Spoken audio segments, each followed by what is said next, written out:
Hi అండి, Lakshmi vlogs స్వాగతం. అందరు ఎలా ఉన్నారు? బాగున్నారా? నేనైతే చాలా బాగున్నాను. మీరందరూ కూడా బాగుండాలని మనస్ఫూర్తిగా కోరుకుంటున్నాను. మరో మంచి వీడియోతో మీ ముందుకైతే వచ్చేసానండి. ఈ వీడియోలో నేను భార్యాభర్తల బంధం గురించి నాకు తెలిసిన కొన్ని విషయాలను మీతో అయితే షేర్ చేసుకుందాం అనుకుంటున్నాను. నాకైతే అందరికీ చెప్పేంత వయసు అయితే లేదు, కానీ నేను తెలుసుకున్న కొన్ని విషయాలను అయితే షేర్ చేద్దాం అనుకుంటున్నాను. మీలో కొంతమందికైనా ఈ వీడియో యూజ్ అయ్యిద్దని అనుకుంటున్నా. నా వీడియో నచ్చితే కనుక ప్లీజ్ లైక్ చేయండి, షేర్ కూడా చేయండి. ఒక ఆడపిల్ల పుట్టింట్లో ఎంతో గారాభంగా పెరుగుతుంది. అసలు ఒక పనులు కూడా చేయడం అనేది ఉండదు. చదువుకుంటారు, హ్యాపీగా ఎంజాయ్ చేస్తారు, అంతే. ఎప్పుడైతే పెళ్ళి అనే బంధం ముడిపడుతుందో అప్పుడు బాధ్యతలు అనేవి వస్తాయండి. అది ఓన్లీ భార్యకే కాదు, భర్తకు కూడా వస్తాయి. అప్పుడు వరకు మగపిల్లాడైనా సరే హ్యాపీగా ఎంజాయ్ చేస్తూ ఉంటాడు, వాళ్ళ అమ్మోళ్ళు చెప్పినవి చేస్తూ ఉంటాడు. అలానే ఆయనకి ఏం కావాలో అవి చేసుకుంటూ ఉంటాడు. అదే పెళ్ళి అనే బంధం పడిన తర్వాత భార్యాభర్తలు ఇద్దరూ కూడా ఆలోచించి ఏ పనైనా చేయాలి కదా, అలా చేయాల్సి వస్తుంది. అలాంటప్పుడు ఒకరికొకరు కాంప్రమైజ్ అవ్వాల్సిన సిచ్యువేషన్లు కూడా ఉంటాయి. అసలు భార్యాభర్తల బంధం అంటే ఏంటంటే గొడవ పడటం, తిట్టుకోవడం, విడిపోవడం కాదు. భార్యాభర్తల బంధం అంటే శాశ్వతం, ఒకరికొకరు శాశ్వతం అని. అంటే బంధం అనేది ఏర్పడిన తర్వాత కడదాకా చివరి బతికున్నన్ని రోజులు కూడా ఇద్దరూ కలిసి ఉండడమే భార్యాభర్తల బంధం.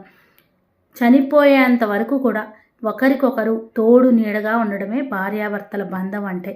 అయితే ఇప్పుడున్న జనరేషన్లో కొంతమంది మనస్పర్ధలు వచ్చినాయను, ఒకరికొకరికి సెట్ అవ్వట్లేదను విడిపోతున్నారు. కానీ నిజంగా భార్యాభర్తల బంధం అంటే మనస్పర్ధలు వచ్చినా, గొడవలు వచ్చినా, కొన్ని కలహాలు అనేవి వస్తూనే ఉంటాయి. ఎన్ని వచ్చినా ఒకరినొకరు అర్థం చేసుకొని చివరి వరకు కూడా కలిసి ఉండే బంధమే భార్యాభర్తల బంధం. నిజమైన బంధం అంటే ఒకరికొకళ్ళు కోపం వచ్చినా లేదా సంతోషం వచ్చినా ఒకరికొకళ్ళు షేర్ చేసుకొని హ్యాపీగా సంతోషంగా ఉండాలి. ఇప్పుడు మనస్పర్ధలు అనేవి ప్రతి కుటుంబంలో ఉంటాయి. ఒకళ్ళకి కోపం వచ్చినప్పుడు ఇంకొకళ్ళు తగ్గాలి, ఇంకొకళ్ళ కోపం వచ్చినప్పుడు ఇంకొకళ్ళు వేరే వాళ్ళు తగ్గాలి. ఇలా ఒకరికొకళ్ళు సర్దుకుంటూ పోతేనే ఆ బంధం నిండు నూరేళ్ళు కూడా సుఖ సంతోషాలతో ఉంటుంది. ప్రతి భర్త తన భార్యను మరో తల్లి రూపంగా భావించాలి. భార్య తన భర్తను మొదటి బిడ్డగానే భావిస్తుంది. భార్యాభర్తల బంధంలో ప్రేమ, విశ్వాసం, భాగస్వామ్యం, సహనం, ఓర్పు ఉండాలి. భర్తకి భార్య బలంగా ఉండాలి, బలహీనతగా మాత్రం ఎప్పుడూ ఉండకూడదు. చాలామంది ఒకరినొకరు అర్థం చేసుకొని ఇష్టపడి పెళ్లి చేసుకుంటూ ఉంటారు.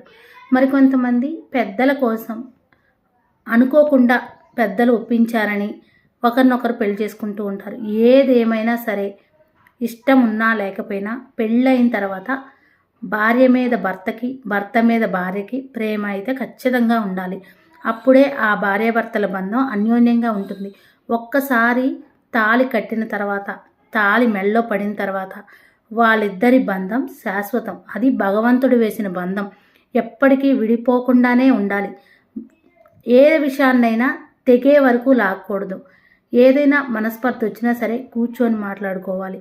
అయితే పెద్ద పెద్ద గొడవలే జరుగుతాయి, అంత మాత్రాన కలవరు అని కాదు. ఎన్ని గొడవలు వచ్చినా కలిసిపోయే మనసత్వం మాత్రం ఖచ్చితంగా ఉండాలి.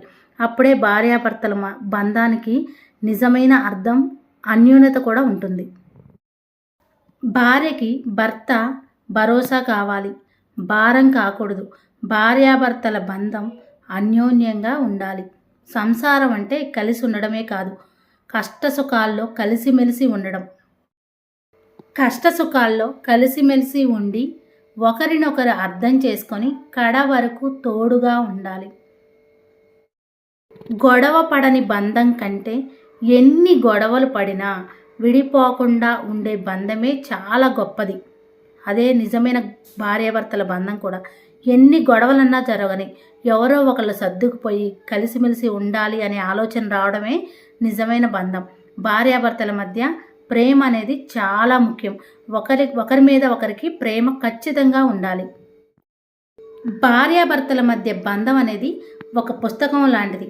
భార్యాభర్తల మధ్య చిన్న చిన్న మిస్టేక్స్, పొరపాట్లు అనేవి వస్తూ ఉంటాయి.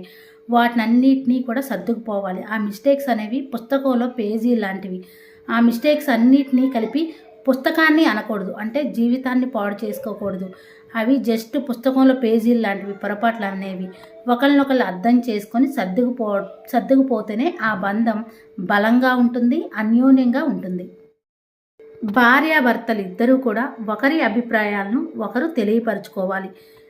భార్య అభిప్రాయాలను భర్తకు చెప్పాలి, భర్త అభిప్రాయాలను భార్యకి చెప్పాలి.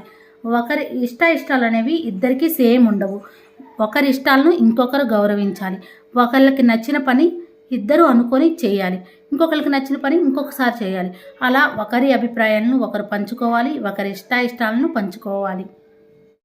ఇద్దరి అభిప్రాయాలను ఇద్దరు కూడా గౌరవించుకోవాలి. ఒకరి ఇష్టాలను ఇంకొకరు గౌరవించుకోవాలి. భార్యాభర్తలు ఇద్దరూ కూడా పాలు నీళ్ళలా కలిసి ఉండాలి. భార్యాభర్తల మధ్యలోకి మూడో వ్యక్తిని ప్రవేశించకూడదు. అంటే వేరే వాళ్ళని అసలు భార్యాభర్తల మధ్యలోకి రానివ్వకూడదు. వేరే వాళ్ళ చెప్పిన మాటలు వింటే ఆ బంధం చెడిపోయే అవకాశం ఉంటుంది. ఏదైనా సరే, ఏ సమస్య వచ్చినా సరే భార్యాభర్తలు ఇద్దరే తేల్చుకోవాలి. కొందరు మూర్ఖులైన భార్యలు తమ భర్తలను బానిసగా చేసి, అంటే వాళ్ళతో కొన్ని పనులు చేయించుకోవడం, అలా బానిసల్లాగా చేసి వీళ్ళే యజమానిగా ఉండాలి అనుకుంటారు. కానీ అది చాలా తప్పండి. తెలివైన భార్య చేసే పని ఏంటో తెలుసా? తమ భర్తను రాజులాగా చూసుకోవాలి. తన భర్త పై స్థాయిలో ఉండాలని కోరుకోవాలి. తన భర్తని రాజు అనుకొని తన భర్తని చాలా బాగా చూసుకోవాలి. అప్పుడు తను రాణిలాగా ఉంటుంది. ఆ విషయం అర్థం చేసుకోక కొంతమంది భార్యలైతే భర్తని చులకన చేసి మాట్లాడుతూ ఉంటారు. అలా ఎప్పుడూ చేయకూడదు. భార్య కన్నా భర్త ఎప్పుడు కూడా పై స్థానంలోనే ఉండాలి. అప్పుడే భార్యకి విలువ. ప్రతి భార్య భర్తను గొప్ప స్థాయిలో చూడాలి అనుకోవాలి. నాకు తెలిసినంత వరకు చాలామంది భార్యలైతే భర్తని ఒక రాజులాగే చూసుకుంటారు. ఆయనకి గింత నొప్పి వచ్చినా అస్సలు తట్టుకోలేరు. భర్త కొత్త బట్టలు వేసుకున్నా ఎంతో మురిసిపోతారు. చాలామంది ఇలానే ఉంటారు. ఎక్కడో 1% మాత్రం భర్తను చులకనగా చూస్తూ ఉంటారు. ఇంకొక విషయం, కుటుంబ సభ్యుల ముందు భర్తను ఎప్పుడు కూడా చులకనగా చూడకూడదు, తక్కువ చేసి మాట్లాడకూడదు. భర్తకి రెస్పెక్ట్ ఇవ్వాలి. భర్తని తక్కువగా చేసి, అసలు చులకన చేసి అసలు ఎప్పుడు కూడా మాట్లాడకూడదు. భర్తను గౌరవించాలి. భర్త పరువును నిలబెట్టడం భార్య రెస్పాన్సిబిలిటీ, బాధ్యత. భార్య మాట భర్త వినడం తప్పేం కాదు. కానీ నలుగురిలో ఉన్నప్పుడు భర్త మాటను భార్య ఖచ్చితంగా గౌరవించాలి. అలాగే భార్య భర్తను ఇతరుల ముందు ఎలా కించపరచకూడదో, భర్త కూడా భార్యను ఇతరుల ముందు కించపరచకూడదు, తక్కువ చేసి మాట్లాడకూడదు. భార్యకు కూడా గౌరవం ఇవ్వాలి. అలా అని గారు అని పిలవమని చెప్పట్లేదు, కానీ వేరే వాళ్ళ ముందు తక్కువ చేసి మాత్రం మాట్లాడకూడదు. భార్యకు కష్ట సుఖాల్లో మంచి స్నేహితుల్లాగా ఉండాలి భర్త. మంచి స్నేహితుల్లాంటి భర్త దొరికినప్పుడు ఆ భార్య చాలా అదృష్టవంతురాలు. ఏదేమైనా భర్తకి రెస్పెక్ట్ అనేది తప్పనిసరిగా ఇవ్వాలి. ఇతరుల ముందు భార్య భర్తను చులకనగా చూడకూడదు, భర్త భార్యను చులకనగా చూడకూడదు.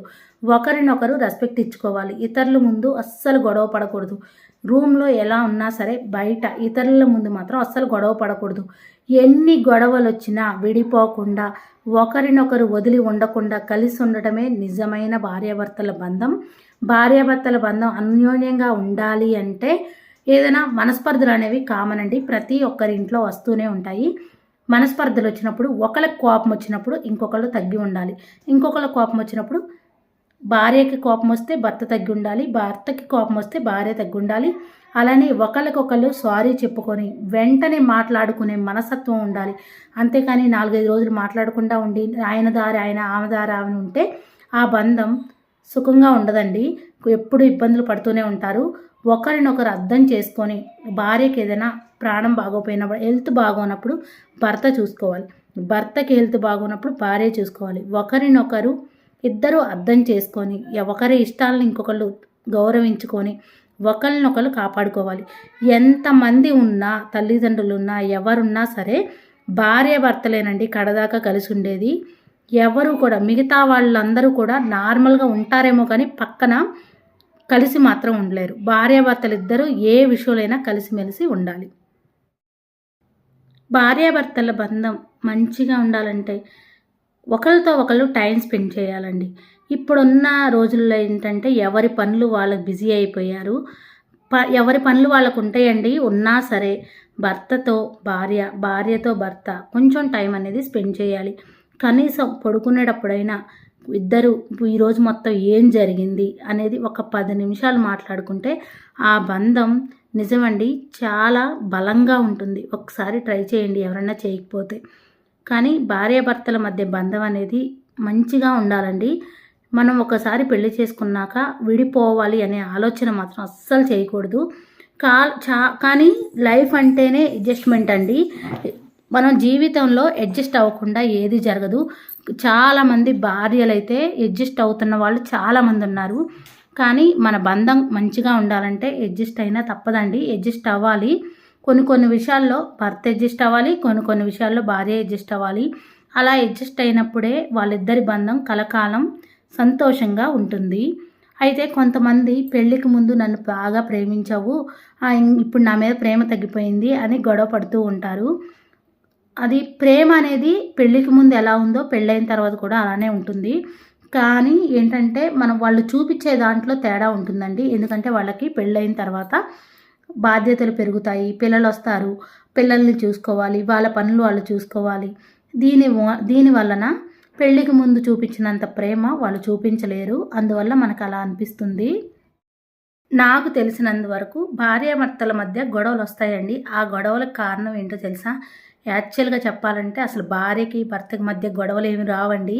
మూడో వ్యక్తుల గురించే గొడవలు వస్తూ ఉంటాయి. అది అత్తగారి గురించో, ఆడపడుచు గురించో, లేదా పిల్లల గురించో ఈ విధంగా గొడవలు వస్తూ ఉంటాయి. అవే వీళ్ళిద్దరి మధ్య గొడవలు వస్తూ ఉంటాయి. అవే పెద్దవైపోతాయి. అంతే అండి. మూడో వ్యక్తుల గురించే ఈ ఇద్దరు గొడవ పడుతూ ఉంటారు. అలా గొడవలు అనేవి ప్రతి ఒక్కరి ఇంట్లో ఉంటాయి. గొడవలు రావడం అనేది సహజమే. ఎన్ని గొడవలు వచ్చినా సరే ఒకరికొకళ్ళు ఎంత కాదన్నా మన బంధం బాగుండాలని ఇద్దరూ అనుకోవాలి. అలా అనుకొని అడ్జస్ట్ అయ్యి ఒకళ్ళకొకళ్ళు సారీ చెప్పుకొని అసలు ప్రతిరోజు కూడా మాట్లాడుకోకుండా అస్సలు ఉండొద్దండి. ప్రతిరోజు ఎన్ని గొడవలు వచ్చినా సరే సాయంత్రానికైనా మాట్లాడుకోవడానికి ట్రై చేయండి. అప్పుడే మీ బంధం బలంగా ఉంటుంది. నాకు తెలిసిన కొన్ని విషయాలనైతే చెప్పానండి. నేను చెప్పిన మాటల్లో ఏదైనా తప్పున్నా, మీకు ఎవరికైనా ఇబ్బంది అనిపించినా సారీ అండి. నా ఈ వీడియో మీకు నచ్చిందనే అనుకుంటున్నాను. నా వీడియో కానీ మీకు నచ్చినట్టయితే ప్లీజ్ లైక్ చేయండి, షేర్ చేయండి, కామెంట్ చేయండి ఫ్రెండ్స్. కొత్త వారు ఎవరైనా మన ఛానల్ చూస్తున్నట్టయితే సబ్స్క్రైబ్ చేసుకోండి. Thank you for watching. Bye అండి.